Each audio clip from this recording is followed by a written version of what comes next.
Unidade 3. Cultura, religiosidade, tecnologias na modernidade ocidental. Aula 12.1. Conteúdo, economia e tipos de escravidão no Brasil colonial. Habilidade: identificar as diversas formas de implantação do modelo econômico de ciclos na exploração do Brasil. Muito boa tarde, Amazonas. Tá? Boa tarde a todos vocês que estão nos assistindo nesse momento. Mais uma vez, estou de volta com vocês, professor Eduardo Gomes, para que a gente dê continuidade a essa disciplina de História, desse módulo aí da EJA, do ensino médio. É sempre um prazer estar com vocês. Um abraço forte aí a todos os comunitários, nossos alunos, nossos professores presenciais. Vamos então agora, antes de iniciarmos a primeira aula desta tarde, para o nosso momento de revisão. Vamos lá.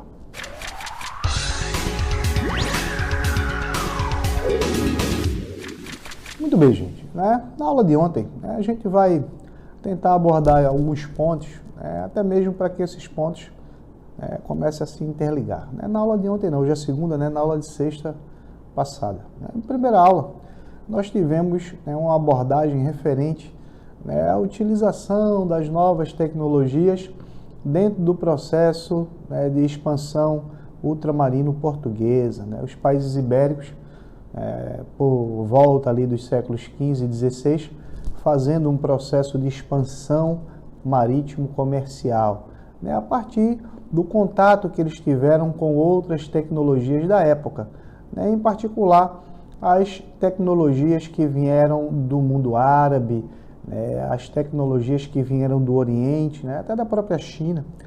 Nós tivemos nesse sentido alguns materiais que ajudaram de forma significativa nesse processo de desenvolvimento marítimo, de navegação. Um desses materiais que eu posso citar é a própria bússola, naquele sentido de melhorar a sua localização, para saber onde estava, se situar, o astrolábio, as cartas náuticas, o quadrante, para fazer os cálculos.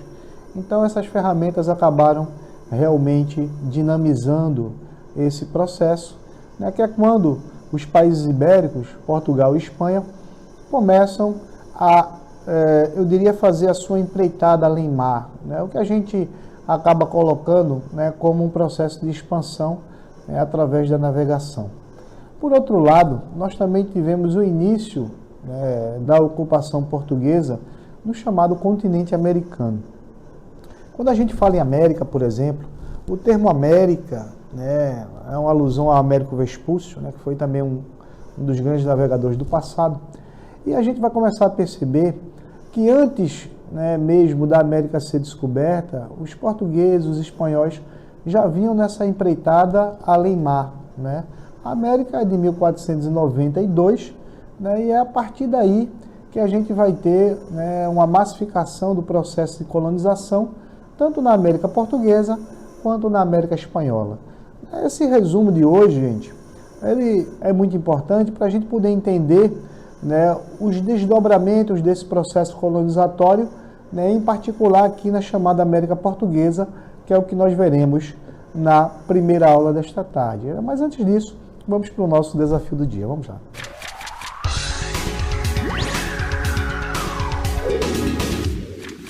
Muito bem, gente. Estamos de volta. Tá? Preste atenção, já está aí na tela para vocês. O desafio, tá? Um desafio aberto, onde vocês, eu vou fazer para vocês uma proposta de reflexão. Ele diz o seguinte: explique em pequena anotação, o longo caminho que a cana-de-açúcar percorreu antes de chegar ao Brasil e qual sua relação com a chegada dos escravos africanos.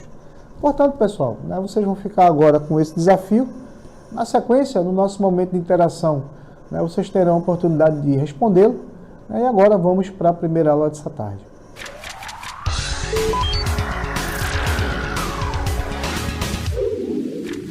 Estamos de volta, pessoal, para darmos início com o pé direito a mais uma aula de História. Mais uma vez, todos sejam bem-vindos.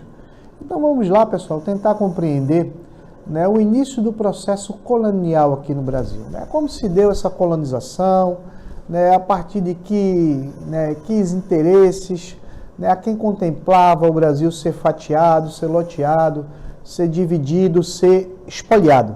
Então vamos, inicialmente eu trouxe para vocês um mapa para a gente tentar, né, compreender a dinâmica desse processo de divisão a partir, tá, de uma divisão feita na época, né, diretamente pela coroa portuguesa, quando nós temos o início do chamado período colonial, né, de fato no Brasil, chamado de capitanias hereditárias. Ora, gente, né, esse mapa eu vou deixar ele algum tempo aí na tela, né, porque ele tem pano para manga para a gente discutir muito. Vamos começar a observar que essa divisão que foi feita naquela época foi uma divisão com o objetivo de atender os interesses colonizatórios da chamada coroa portuguesa. O que é que vai acontecer?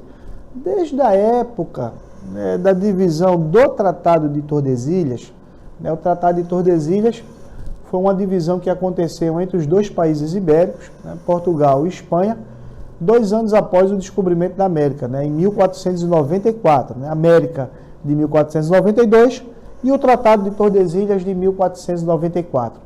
Para a gente poder entender, né, eu fiz essa separação, onde essas terras que estão aí em rosa, né, do lado direito da terra, eram as terras que pertenciam a Portugal, né, pelo Tratado de Tordesilhas, né, as terras brasileiras. Já essa parte verde é a parte que pertencia à Espanha, né, pelo tratado. Portanto, Portugal, naquele momento, né, em meados do início do século XVI, né, a partir de 1530, né, aproximadamente, ele só poderia mexer nessas terras rosas que estão aí, que é justamente as terras que lhe pertenciam a partir do Tratado de Tordesilhas. Então, num primeiro momento, ali por volta de 1500, a gente tem, né, o início da chegada ali dos portugueses no Brasil, mas eles não se interessaram diretamente de fazer um processo colonizatório, só exploratório. E a esse período nós damos, né, o nome de período pré-colonial. Quando nós chegamos no período colonial, que é justamente o período onde, né, Portugal de fato vai estabelecer, né, o que a historiografia, né, nos indica como pacto colonial, né, um pacto, né, para a metrópole, né, ter, eu diria que uma sustentabilidade da colônia. Então é basicamente isso que vai, eu diria que ser firmado o pacto colonial em cima dessa prerrogativa, né, da colônia sustentar a metrópole, né? Basicamente é isso.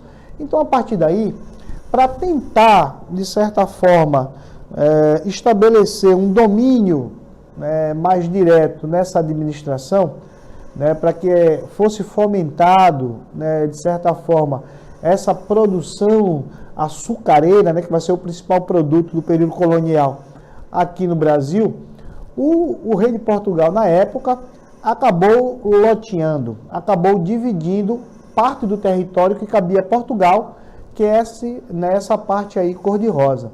A essa divisão dá-se o nome de capitanias hereditárias.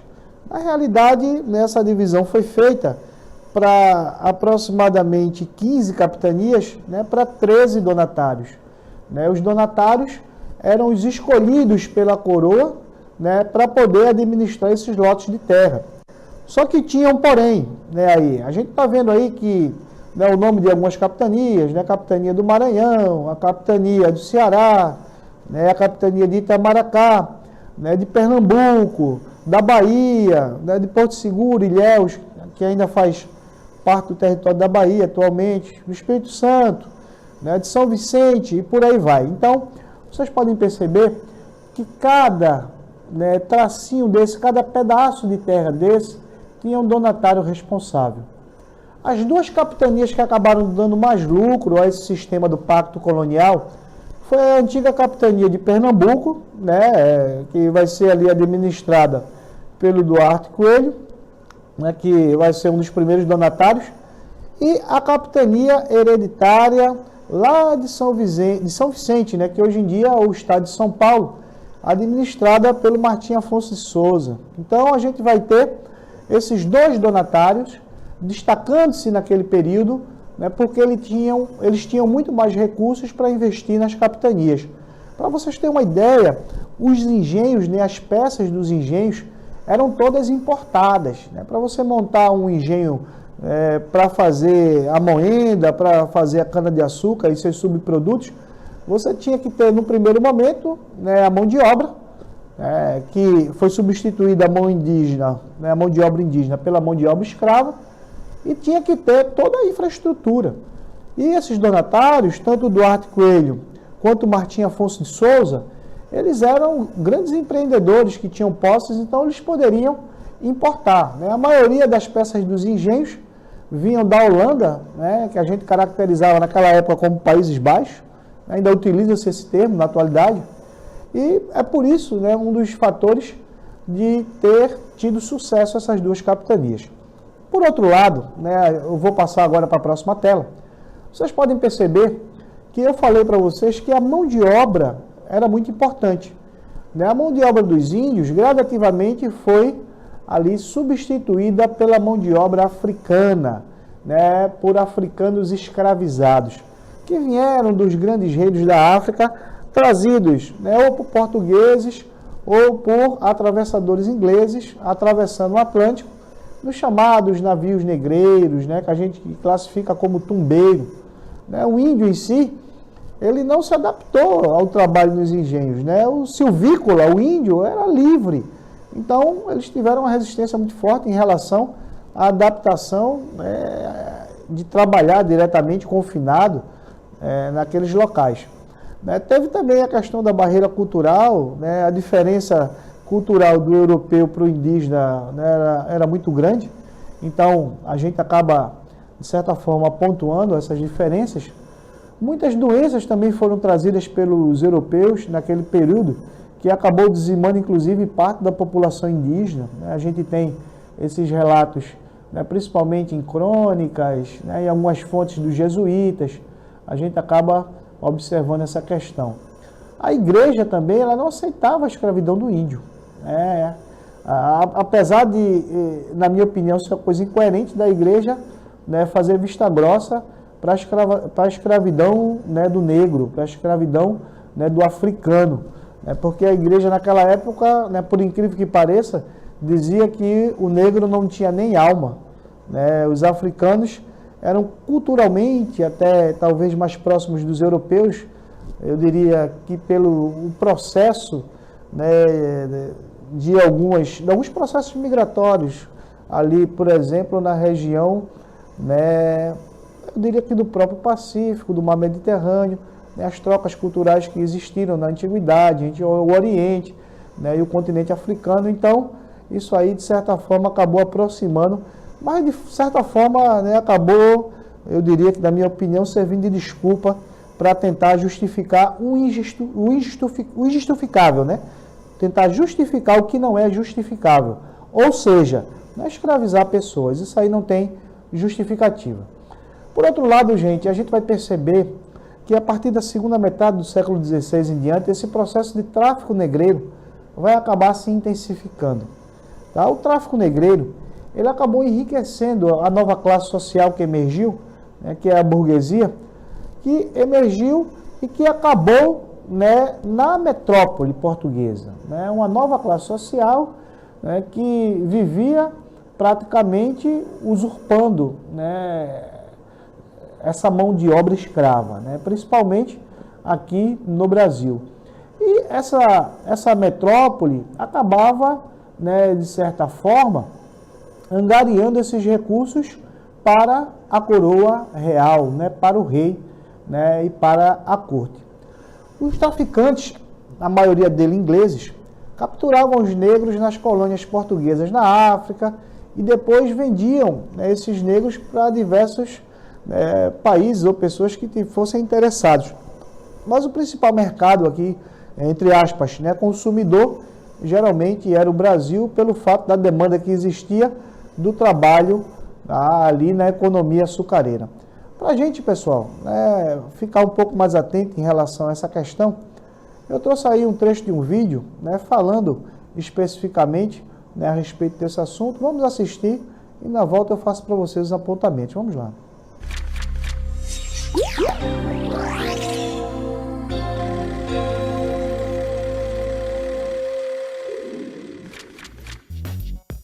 Os africanos, sem dúvida, não eram mais predispostos ao cativeiro do que os índios, portugueses, ingleses ou qualquer outro povo arrancado da sua terra natal e submetido à vontade alheia. Mas as semelhanças de sua herança cultural com as tradições europeias valorizavam-nos aos olhos dos europeus.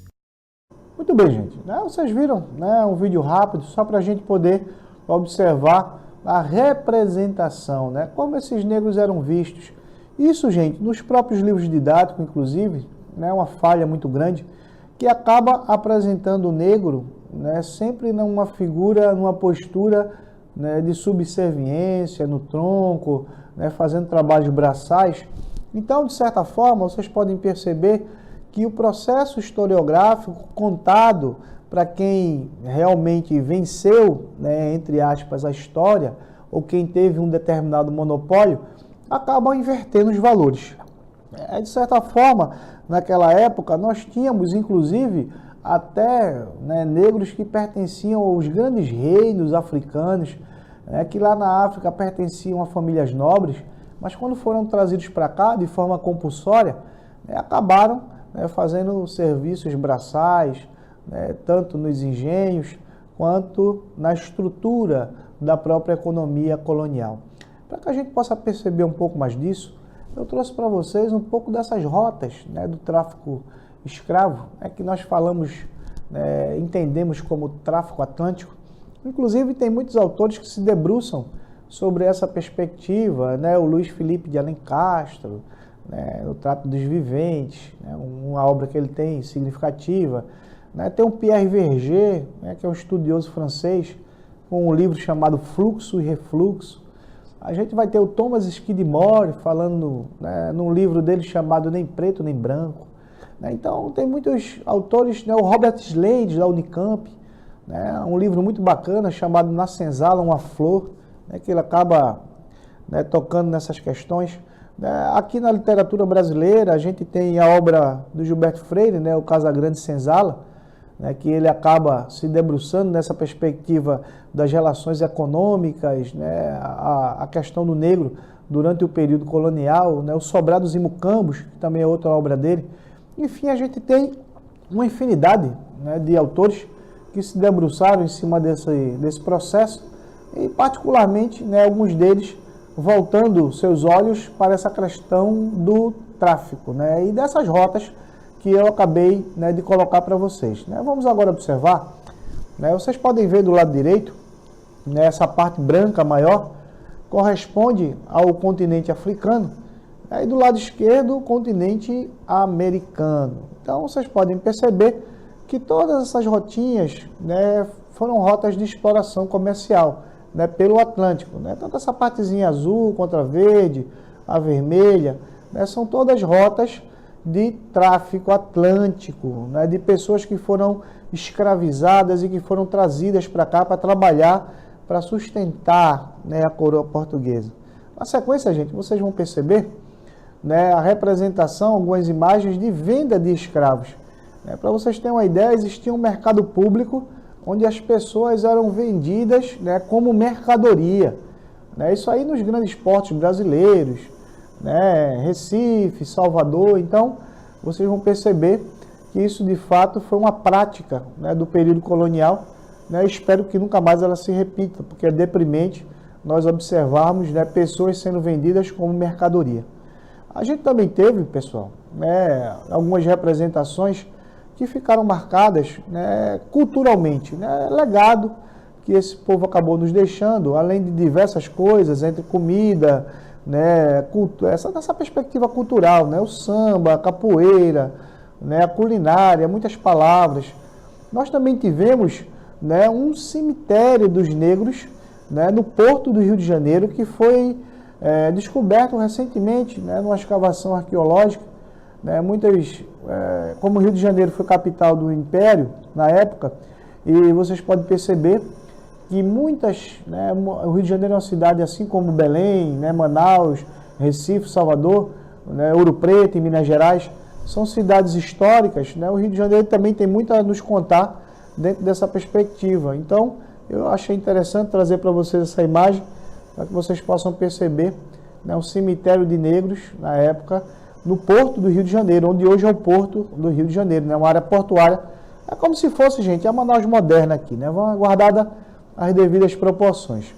Agora, na sequência, gente, vamos entender um pouquinho a respeito do processo de resistência desse povo. Né, muitos, da mesma forma que os indígenas não aceitavam a escravidão, os negros, pessoal, também não aceitavam esse tipo de procedimento de violência da coroa portuguesa. Então, eles acabaram, né, muitos deles fugindo e formando os quilombos. Né, o quilombo é um termo, né, que vem do dialeto africano, né, do dialeto banto, que significa povoação. São núcleos habitacionais e comerciais, além de local de resistência à escravidão. Né? Portanto, né, o quilombo, aqui, pessoal, em Manaus, para quem conhece, né, quem está aí dos municípios que não conhece, mas quem está, né, mais próximo aqui no entorno da cidade, né, tem até um quilombo, né, na Praça 14, aqui, né, reconhecidamente um quilombo ainda nessa fase nossa contemporânea. Mas lá atrás, né, na formação dos primeiros quilombos, um dos mais famosos, né, se não o mais famoso, né, foi o chamado Quilombo dos Palmares. O Quilombo dos Palmares, ele tinha um grande líder naquela época, né, chamado de Zumbi dos Palmares. A título de curiosidade, né, eu vou colocar agora aí na tela para vocês, a gente sempre fala na história que o Quilombo dos Palmares teve como Zumbi seu grande ícone. Inclusive, né, a morte do Zumbi, no dia 20 de novembro, naquela época, já em meados, né, do próprio período colonial, a gente vai ter essa data sendo uma alusão, né, à data da consciência negra, que nós comemoramos hoje, né, aquela data emblemática que realmente os historiadores associam à morte do Zumbi dos Palmares.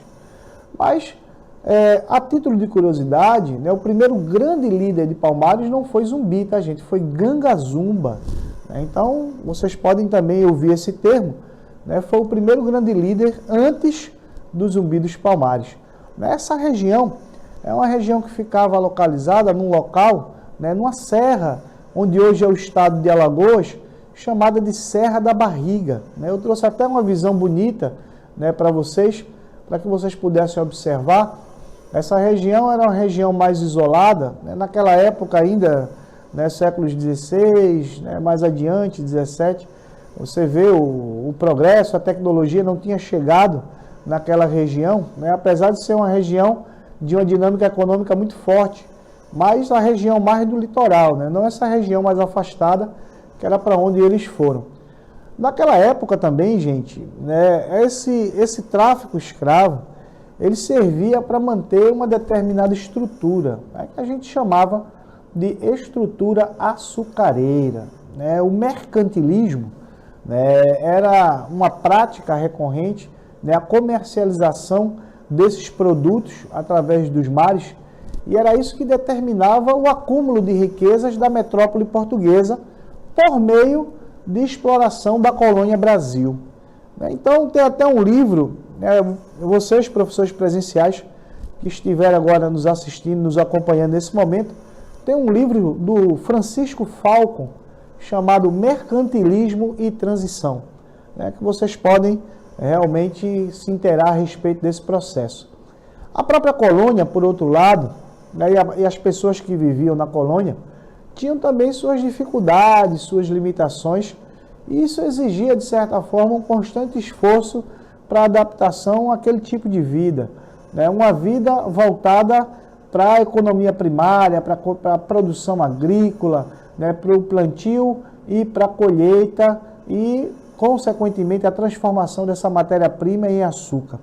Né? Essa experiência, inclusive, foi uma experiência que os portugueses já tiveram, né? Já tinham tido anteriormente, quando eles estabeleceram entrepostos comerciais, por exemplo, na Ilha da Madeira, nos Açores e em alguns países africanos. Né?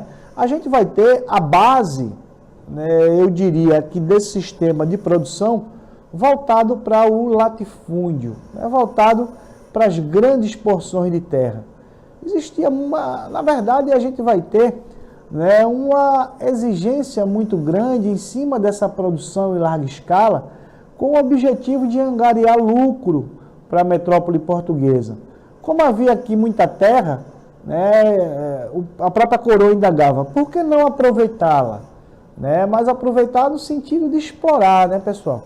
Explorar não só nossa terra, mas explorar, né, parte da nossa mão de obra no primeiro momento, que foi a mão de obra indígena, e consequentemente a mão de obra africana. Esse tipo, gente, de produção, ele era chamado de monocultura. Alguns livros vão trazer para vocês o termo plantation. Plantation, né, é a mesma coisa de monocultura, é o cultivo de um produto, né, único, já está dizendo aí mono, voltado para a produção em larga escala, né, para abastecer o mercado externo. Então a gente vai ter a produção do açúcar como carro-chefe, né, principal aí desse sistema, fazendo, né, e dinamizando a economia da colônia portuguesa e, consequentemente, angariando recursos para a metrópole. Nós também tivemos, gente, uma situação, né, de mão de obra compulsória. A intenção era de maximizar os lucros e limitar o número de proprietários. Estas foram as razões principais para a utilização da mão de obra escrava. Quando eu digo mão de obra compulsória, era uma mão de obra imposta, né, uma mão de obra obrigatória. Né, porque a escravidão ela é compulsória, né, ninguém é escravo porque quer. Né, existem pessoas que são escravizadas para atender determinados interesses. Por outro lado, a gente tem ainda dentro dessa estrutura os chamados engenhos.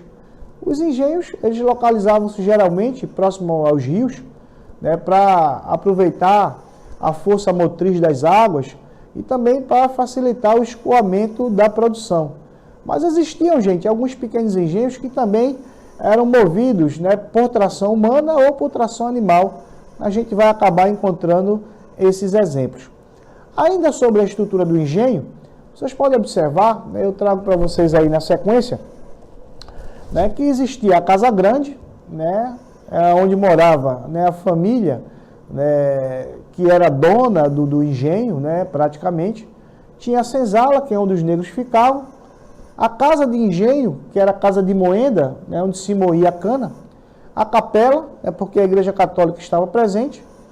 Tínhamos as casas dos empregados livres, né, os que não ou tinham sido alforriados ou que não eram escravos. Né. Tínhamos o canavial, que é onde era plantada a cana-de-açúcar. O curral, onde ficavam os animais. E as roças de subsistência, onde eram plantados os alimentos.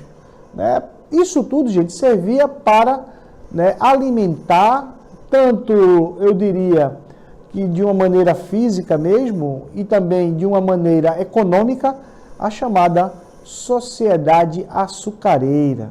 Né, uma sociedade rural, né, uma sociedade estratificada, né, com quase nenhuma mobilidade social, e uma sociedade patriarcal, né, ou seja, uma sociedade voltada para valores, né, do patriarcado lá hebraico, né, do patriarcado onde o chefe, né, o homem é o pai de família, né, e esse patriarcado que é baseado, né, eu diria especificamente do ponto de vista religioso, voltado para uma cultura judaico-cristã, né, muito mais por causa da própria influência da Igreja Católica, que sem dúvida alguma, né, acabou se estabelecendo aqui no Brasil a partir, né, desse processo de invasão, dominação e colonização. A sua aula continua no próximo vídeo.